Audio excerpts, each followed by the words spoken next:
Another crazy, exciting week in news for the Solana ecosystem. Let's dive in.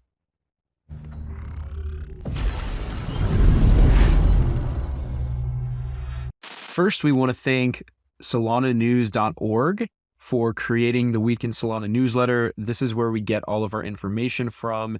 Go ahead and head to solananews.org and you can subscribe. We thank them again. All right, let's first start with the scaling and infrastructure layer of Solana. This is what makes it go faster. This is what helps people build things, the scaling and infrastructure. First, Jito did an airdrop.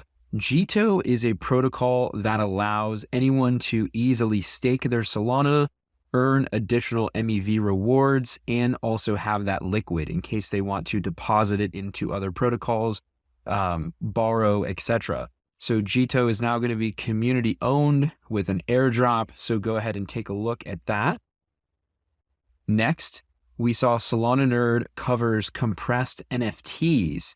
There's a great thread. If you want to learn about some of the powerful NFT technology behind Solana, you can read this thread. It goes into how compressed NFTs just make things much, much, much cheaper for users. And they enable a lot of very new things, kind of how it works, etc. With compressed NFTs, they become fractions of a penny as opposed to dollars on other chains. And so this can be a very powerful thing this next cycle as NFTs continue to proliferate. And next we have a tweet thread from Helus Labs covering Firedancer. Firedancer is a new client that is coming to Solana. Some people are calling it Solana 2.0. It's supposed to make it faster and it's built on high performance technology. So go ahead and take a look at this thread if you want to learn more. Next, Wormhole. Wormhole raised $225 million. What they are doing is building a cross-chain protocol, and they're backed by a lot of big players like Coinbase Ventures, Multicoin Capital, Jump, and many others. And they actually were involved in a breach about 2 years ago. And so it's important to know that, they have had issues in the past, but cross-chain is the future. And I believe they're a Solana first team. So that's important to note. Next, Squads now has over $1 billion in TVL, which is total value locked. That's it. That's the tweet. Squads is a multi-signature infrastructure that allows teams to basically create wallets that need multiple signatures before moving funds. This is really important for DAOs and communities and for many use cases. So Squads is new and it already has over $1 billion in TVL. Next, we're going to move on to the application layer. This is what people are actually building on top of Solana. So businesses, consumer apps, etc., fintech applications. And first is Magic Eden, the NFT platform. They said, hey, Solana wallets are still growing. And it looks like they still have around 70% market share. But they just wanted to call out that, the trend is still very positive. Wallets are growing. They go ahead and cover some of the trending and historic projects in Solana. So if you're interested in learning more about Solana NFTs, we'll include the link to this tweet as well. Next, we have Solana versus Ethereum in weekly DEX volume. So this is actually on-chain transactions. We'll just look at the 3-month chart. So back in August, it was about 1% of market share that Solana had compared to Ethereum. It recently spiked as high as 15%. So it will be interesting to see if Solana can grow in market share over time versus Ethereum for decentralized trading. Next, SDX Markets. SDX Markets announced their premier options trading platform on Solana. So if you want to buy and sell options, calls, puts, spreads, etc., you will be able to do that on SDX. And next, Decrypt covered Solana's Mad Labs topped Bored Apes in daily NFT sales. So the 24-hour volume of people buying and selling NFTs has become more trading volume for Mad Lads as compared to Bored Apes. And now one Mad Lad is already worth, at the time that this article, it was 7,000. Now it's closer to about 10,000 per Mad Lad. So if you're interested in paying attention to Solana NFTs, Mad Labs is the most popular right now, and now at least was doing more volume than Bored Apes, at least one point in time. And next, Sniper was announced. This is the premier NFT aggregator on Solana.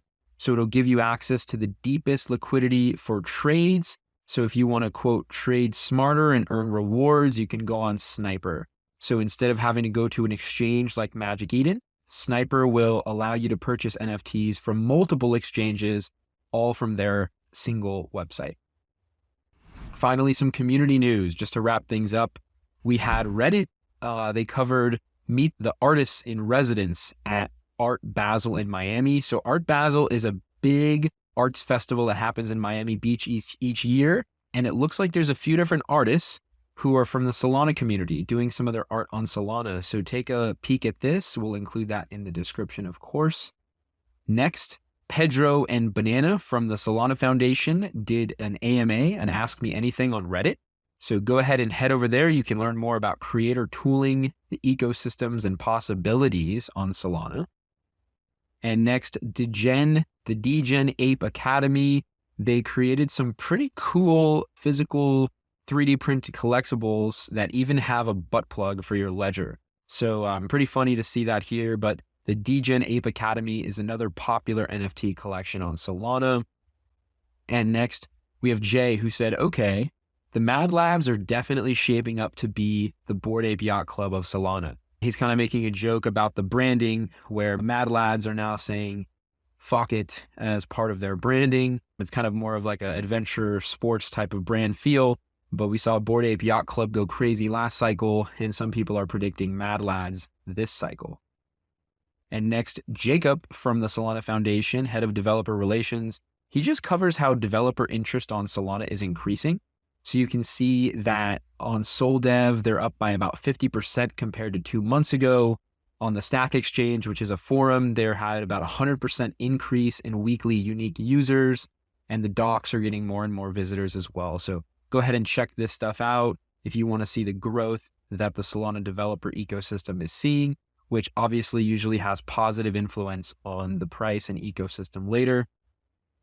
Next, Hasib, a big venture capitalist investor from Dragonfly, he did a Solana data dump, and it shows, the price is way up, a strong rebound in total value locked, weekly addresses or users is up, and there's a lot of airdrop farming. So a lot of people are participating on Solana to hopefully get airdrops. That is kind of maybe some of the volume right now. Some of the users are speculating, which is not long-term demand, but it still is temporary demand. And finally, David Hoffman, the podcaster from Bankless, he posted how the Solana community sees me. And kind of a funny joke because David is historically very Ethereum aligned. And we know that sometimes there is some tension between the Ethereum and Solana communities. And that's all this week. Be sure to subscribe to solananews.org if you want the news directly to your inbox, and we'll see you next week.